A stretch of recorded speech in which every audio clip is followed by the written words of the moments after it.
Nous passons maintenant à la Guinée-Conakry. Un adolescent de 16 ans a été tué par des tirs des forces de l'ordre lundi à Conakry lors de heurts entre services de sécurité opposant à un troisième mandat de l'actuel président Alpha Condé.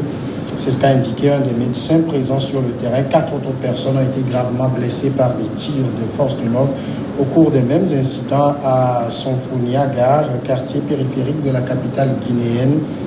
Aucune confirmation de la mort de l'adolescent n'a été obtenue par la police. En tout cas, plusieurs quartiers de Conakry étaient le théâtre d'affrontements. Donc, ce lundi, entre les forces de sécurité massivement déployées et des manifestants répondant à l'appel à la mobilisation lancé par le Front National pour la défense de la Constitution. Et bien avant cette manifestation, des opposants à un troisième mandat d'Alpha Condé ont été accusés par la justice de nuire à la sécurité publique, ont été interpellés dimanche pour la deuxième journée consécutive à Conakry, où l'inquiétude était donc palpable.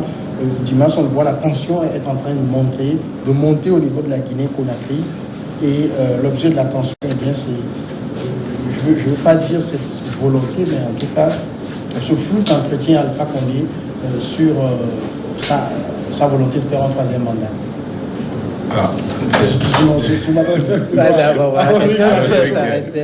Non, vous savez, je me suis confondu.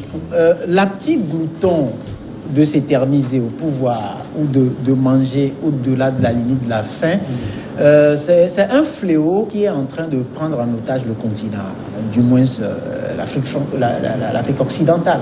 Et ce qui se passe en Guinée est une illustration parfaite de l'orgueil de ces petits hommes qui, à un moment donné, tombent par infraction sur la grandeur et qui en abusent. Alpha Condé, vous savez, même sa façon de parler aujourd'hui se croit suffisant.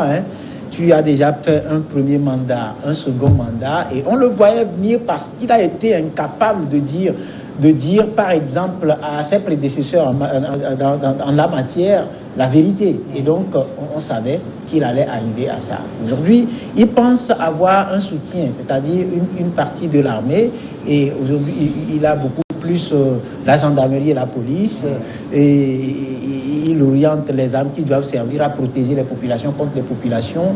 On tue les enfants, on a tué un enfant, selon ce que vous venez de lire, on blesse d'autres à balles réelles, et ainsi de suite. C'est sur ça qu'il pense qu'il va asseoir son règne pour un troisième mandat. Mais on le disait, je ne cesserai jamais de le dire, dans cette vie, tout ce que vous faites vous fera un jour. À un moment donné de votre vie, vous le faites, mais ça vous fera. Ça vous fera. Parce que ailleurs, vous prenez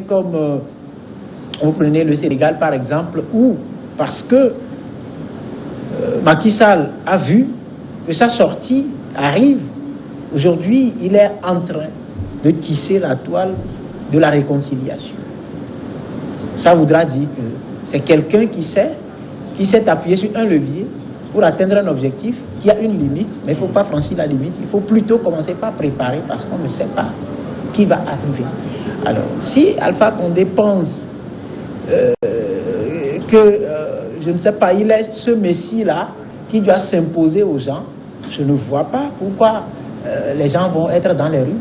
Si les gens sont dans les rues, c'est que ça ne va pas. Les gens ne veulent pas. Et quand vous allez sur les réseaux sociaux un peu partout, ils le disent ouvertement, non à ce troisième mandat. Pourquoi s'entêter et penser qu'avec les armes, il va l'obtenir? Il peut l'obtenir, mais Dieu seul sait ce qui peut arriver. Jamais. Tout ceci parce que Alpha Condé maintient ce flou-là. Moi j'ai suivi le président nigérien qui est très clair depuis plusieurs mois déjà. Je ne ferai pas un troisième mandat. C'est si difficile à dire pour ce grand opposant qu'on a vu. Oui, c'est un peu surprenant de la part d'un opposant. Quand il arrive au pouvoir, très vite, il se comporte comme s'il avait toujours été au pouvoir. Donc c'est quand on est resté longtemps au pouvoir qu'on a envie de copier. Quand on arrive, on sait que c'est pour des mandats, on peut s'apprêter à partir après les deux mandats. Maintenant, c'est pas l'Afrique occidentale comme l'Afrique centrale, on a vu Congo, on a vu le Rwanda, ils ont révisé. Moi, j'étais au Rwanda, en 19 responsible. Poser des questions. Le peuple voulait. On va dire, il y a posé des questions, mais j'ai vu que les gens ne voyaient pas un autre capable de ce qu'il avait fait. Donc, ils avaient envie que Kagame continue. Est-ce que c'est la même chose en Guinée? On peut douter un peu quand on voit un peu toutes ces manifestations. Donc, quand la loi ne permet pas, je crois que réviser la Constitution, donc à quelques mois ou donc de la fin de son mandat, ça devient compliqué. En RDC, ça a été difficile à faire. Et maintenant, est-ce qu'en Guinée, Alpha Condé pourra le faire? Lui-même ne dit rien, mais il y a un entourage assez actif, aussi bien en Guinée que dans la diaspora, qui demande à ce que les réflexions soient ouvertes sur la révision de la Constitution, ce qui pourrait permettre donc de passer à l'acte et donc de déverrouiller donc la limitation donc, du mandat et donc aller donc dans une situation dans laquelle le Togo était, alors que nous on vient maintenant limiter, alors que la Chine aussi vient de limiter. Alpha Condé sur la trace de la Chine. Maintenant, si le peuple adhère, s'il n'y a pas trop de forcing, et si le processus référendaire montre tous les gages de transparence, peut-être encore. Là, je pense que pour quelqu'un qui a été dans l'opposition et qui a toujours vanté l'alternance, il devrait se contenter de ces mandats-là. Non, je regardais encore sur les réseaux sociaux aujourd'hui, j'ai vu une coupure de journal où Alpha Condé disait que je ne pouvais pas faire ce que j'ai longtemps combattu chez les autres. C'est visiblement ce qu'il a fait. C'est ça la réalité du Qui a envie que Alpha Condé continue? Non, c'est comme ça, c'est toujours. C'est comme ça qu'on manipule les gens. Il a préparé. Oui, il a cet entourage, lui, qui peut vouloir, parce que les gens ont des intérêts à préserver. Vous savez, le pouvoir, c'est la confluence de beaucoup d'intérêts, de grands intérêts. Et donc, c'est normal qu'un entourage puisse... C'est logique plutôt, j'allais dire, qu'un entourage cherche à continuer le manger. Oui, mais... Maintenant, c'est à lui de se démarquer de cela, étant donné son histoire politique, tout ce qu'il a vécu, sa carrière politique et aussi même son statut de professeur d'université qui a combattu un système pendant des années avant de se voir ici au pouvoir. C'est à lui maintenant de se démarquer de tout ce qui veut le pousser à se maintenir au pouvoir. C'est ça. Étant donné que ce n'est pas lui qui a fait la loi. C'est quelqu'un... Il est venu retrouver la loi comme telle. Et cette loi est censée être la volonté populaire, la volonté des Guinéens, et qui l'ont porté au pouvoir lui aussi. Et donc, il est obligé de respecter cette loi-là. Et attendre jusqu'au dernier moment pour dire que je vais limiter, je vais sauter le verrou pour pouvoir me présenter encore, je pense que c'est volontairement créer des troubles. C'est volontairement créer des troubles. Et donc... Mais Alpha Condé n'a jamais dit qu'il allait se présenter. Oh oui, tout le monde sait. Il dit qu'il veut faire une réforme constitutionnelle. Et si Alpha Condé nous envoyait tous sur une mauvaise piste? Non, pourquoi maintenant? En fait, il n'a pas l'intention de sauter le verrou de la limitation. Donc, dans ce cas, il n'a qu'à le dire clairement. C'est la moindre des choses. Quand vous voyez que c'est ça qui est à l'origine des troubles, des incompréhensions, qui suscite des troubles dans le pays, il faut le dire clairement. Les Guinéens ont besoin de sa parole. Les Guinéens ont besoin qu'il les situe. Pour dire que, bon, mais j'ai d'autres nécessités ailleurs au sein de notre constitution. Ce n'est pas un tabou, ce n'est pas interdit. Et il peut mener des réformes. Mais, comme c'est ça qui est très, très susceptible et très, très sensible, il doit se prononcer là-dessus. Et là, les Guinéens sauront que, bon, mais tout sera fait, mais ça, là, ce serait préservé. Donc, les amener tous dans cet inconnu-là, pour dire que oui, on va le faire. Alors, pour les Guinéens, c'est que... Et si ça se faisait? Et si on sautait le verrou? Qu'est-ce qu'on devait faire? Et donc, c'est pour cela qu'ils ont créé le Front national pour la défense de la Constitution. Il y a un autre front qui est contre le troisième mandat. Oui. Plusieurs fronts quand même.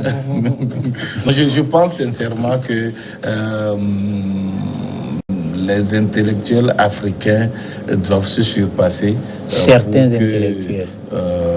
Pour que les paroles qu'ils donnent, et surtout qui sont inscrites dans les constitutions, soient respectées. Mais en même temps, cela me fait poser encore une fois le problème sur un plan plus général. Pourquoi est-ce que ça ne marche pas en Afrique? Pourquoi est-ce que ça ne marche pas? Nous avons commencé quand même depuis 1990 jusqu'à maintenant. Pourquoi est-ce que ça ne pénètre pas les habitudes? Pourquoi est-ce que d'ici là... Peut-être que l'héritage de la chefferie est encore très... Ouais, très lourd. Mais vous vous rappelez, je ne peux pas dire vous rappeler, vous avez vécu quand même ce feuilleton où Alpha Condé a été médiateur dans la crise togolaise, facilitateur au nom de la CEDEAO, laquelle CEDEAO a un protocole de l'Union africaine, en tout cas, de la CEDEAO de l'Union africaine, la CEDEAO a un protocole additionnel sur la limitation de mandat. Non, on le disait. Est-ce que cette CEDEAO-là, pèse quoi en matière de respect aujourd'hui? Il paraît qu'elle est l'organisation sous-régionale la mieux structurée, qui marche le mieux. Non, mais écoutez, vous avez certains enfants intelligents qui occupent toujours la 3e place, mais vous avez envie que cet enfant occupe la 1re place aussi. Parce qu'il faut... On a longtemps dit qu'il faut réformer, restructurer cette CEDEAO-là. Parce que vous ne pouvez pas être dans un truc et votre comportement est en déphasage avec les prescriptions de cette organisation-là. Justement, quand on l'a pris comme facilitateur, la question pour laquelle on l'avait pris comme facilitateur tournait autour de ça. Et si aujourd'hui, par exemple, il donne raison à ceux qui ont commencé par dire depuis que vu que lui-même, il posait les pas, il ne peut pas dire la vérité. Il ne peut pas être, je dirais, intraitable sur une position donnée relative au principe même que défend la CEDEAO. Aujourd'hui, malheureusement, on est là. Et vous voyez dans cette histoire, cette CEDEAO-là, qui, comme l'a dit Thiat, l'un des responsables du mouvement Y'en a marre au Sénégal, est une caisse où les membres vont s'enfermer dans une chambre sabrée de champagne et décider ou discuter de quelle stratégie pour bluffer les peuples. Ça se résume finalement à ça. Sinon, jusqu'alors, personne ne bouge le petit doigt au sein de la CEDEAO. La CEDEAO, il n'y a rien de concret. Non, ce n'est pas le... Aujourd'hui, on tue les gens. On sort les armes contre les populations qui disent non à ce 3e mandat-là. Vous comprenez? Et même si ce 3e mandat semble imaginaire, puisqu'on attend qu'ils le disent, mais c'est pas le confirme. Beaucoup plus, parce que tu ne peux pas attendre jusqu'à la porte de sortie, tu vas dire attention, on va changer les serrures. Son problème est où? Lui est à la sortie. Il dit qu'il faut changer de serrure. Si la serrure a changé, devrait permettre de renforcer la sécurité du local qu'il quittait, on comprendrait. Peut-être qu'il est kleptomane ou chercherait à retourner pour prendre quelque chose. On comprendrait. Mais aujourd'hui, c'est une initiative. Non. Sérieux. Non. Vous ne pouvez pas. On ne peut pas être avec une organisation. On ne peut pas être avec une organisation qui s'habitue ou qui se complaît dans le rôle de sapeur-pompier. Ce n'est pas normal. Ce n'est pas responsable.